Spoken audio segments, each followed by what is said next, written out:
प्रिय विद्यार्थियों, गत कक्षा में बीए पार्ट सेकंड भूगोल प्रायोगिक विषय के अंतर्गत हमने आरेखों के प्रकारों पर चर्चा की थी और आज हम आपके लिए लेकर आए हैं आरेखों के प्रकार में एक विमीय आरेख। और एक विमीय आरेख के अंतर्गत हम अध्ययन करेंगे रेखा आरेख, लाइन डायग्राम। विद्यार्थियों, इस रेखा आरेख को बनाने के पीछे हमारा उद्देश्य होता है आंकड़ों का तुलनात्मक अध्ययन करना।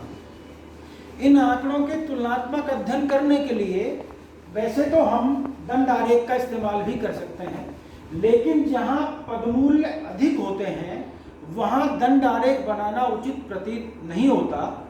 इसलिए उचित प्रतीत नहीं होता क्योंकि दंड आरेख में स्पेस की जरूरत ज़्यादा होती है, जगह ज़्यादा चाहिए। इसलिए दंड आरेख में दंड की मोटाई को घटा करके हम रेखा के रूप में ले लेते हैं और ये रेखाओं का प्रदर्शन हम सीमित जगह में अधिक संख्या में कर सकते हैं। इसलिए इस रेखा आरेख का प्रयोग किया जाता है। आज हम इसका एक उदाहरण लेकर आपको रेखा आरेख की रचना करना सिखाएंगे। सामने आप देख रहे हैं व्हाइट बोर्ड पर एक प्रश्न दिया है। एक कक्षा के 20 विद्यार्थियों का भार निम्न तालिका में दर्शाया गया है, इसे रेखा आरेख द्वारा प्रदर्शित कीजिए। जैसा कि हमने आपको पूर्व में बताया है, यह एक विमीय आरेख है, इसलिए इसकी एक विशेषता है कि एक ही विस्तार वाला यह आरेख होता है। अर्थात इसका जो आंकड़ों का पद मूल्य है उस मूल्य को हम एक विस्तार में दिखा सकते हैं। सामान्यतः हम इसको ऊंचाई की ओर दिखाते हैं, तो इसका विस्तार केवल ऊंचाई में होगा। यहाँ हमारा जो हमने आरेख बनाया है, यहाँ विस्तार ऊंचाई में दिखाया हुआ है, ये आपको सामने दिखाई दे रहा है। यद्यपि हम इसको आड़ी रेखाओं के तौर पर भी लंबाई के रूप में भी दिखा सकते हैं। तो आइए इसकी रचना के ऊपर हम चर्चा करते हैं। ये प्रश्न हमारा है, यहाँ दिया हुआ है विद्यार्थियों की संख्या 1, 2, 3, 4, 5 से लेकर के 20 तक और उनके भार दिए हैं किलोग्राम में। जैसे एक नंबर विद्यार्थी संख्या वाला जो विद्यार्थी है उसका भार है 30 किलोग्राम, दूसरे विद्यार्थी का भार है 40 किलोग्राम, तीसरे का 43 किलोग्राम और इस प्रकार से आप देख रहे हैं हर विद्यार्थी का भार यहाँ पर किलोग्राम में दिया है। 19 और 20 नंबर के जो विद्यार्थी हैं उनका भार यहाँ 58 किलोग्राम दिया हुआ है। अब प्रश्न आता है कि दिए गए आंकड़ों के आधार पर हम आरेख की रचना कैसे करें। तो पहले हम इन आंकड़ों को एक क्रम में जमा लेते हैं, या तो आरोही क्रम में या अवरोही क्रम में। यहाँ हमने आंकड़ों को जमा लिया है। हमारे बढ़ते मूल्य की तरफ हमने इन आंकड़ों को जमाया हुआ है। हम देख रहे हैं भार कम से अधिक की ओर बढ़ रहा है, तो इस क्रम में हमने जमा लिया है। इस क्रम में जमाने के बाद हम एक मापक लेते हैं, एक स्केल तय करते हैं। स्केल का तय करना केवल और केवल आपकी इच्छा।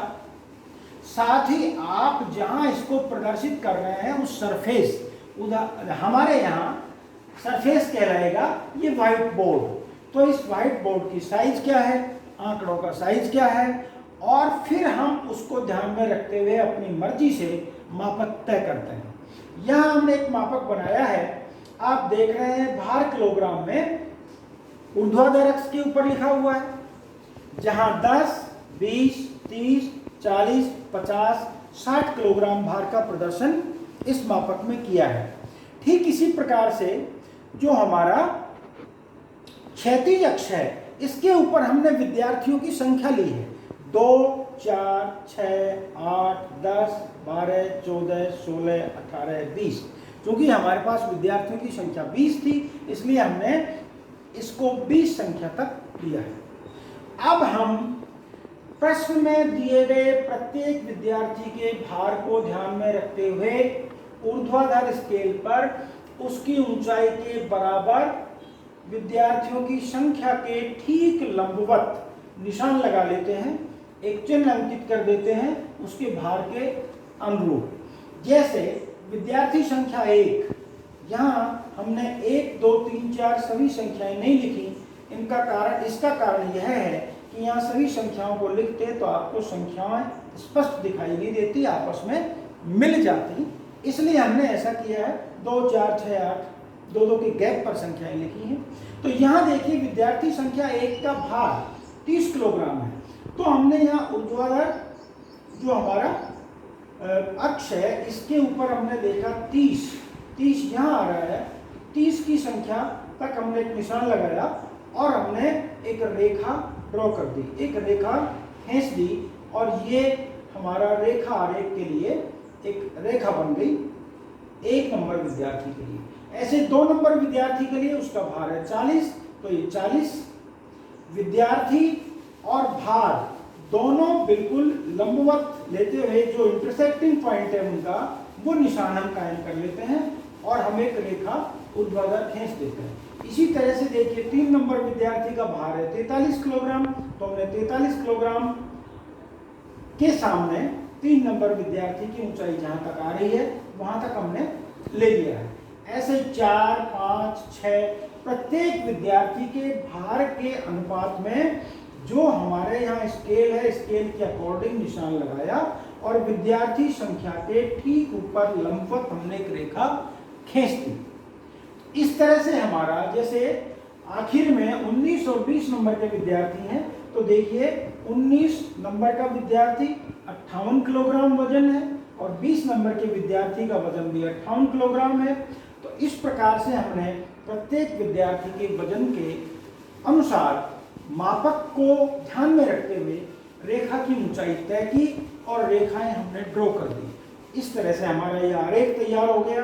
आप देख रहे हैं रचना इसकी बहुत सरल है, बहुत ही सरल आसान तरीके से आप इसको बना सकते हैं। बस ध्यान ये रखना है कि आपका जो अक्ष है क्षैतिज और लंबवत दोनों 90 डिग्री पर हों।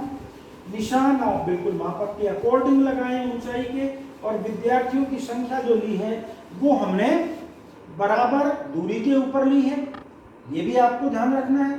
तीसरी बात यह ध्यान रखनी है कि रेखाओं की जो मोटाई है वो बराबर रहे, रेखाओं की मोटाई में कोई अंतर नहीं आने पाए। तो जब एक ही पेन का इस्तेमाल करते हुए जब आप रेखाएं बनाएंगे तो निश्चित रूप से उनकी रेखाएं समान मोटाई वाली होंगी। तो ये था हमारा लाइन डायग्राम, रेखा आरेख। मैं समझता हूं कि आप इसको ठीक से समझ गए होंगे। यदि आपकी कोई क्वेरी हो तो आप आपका जो व्हाट्सएप ग्रुप है उसमें आप डाल सकते हैं। Thank you very much.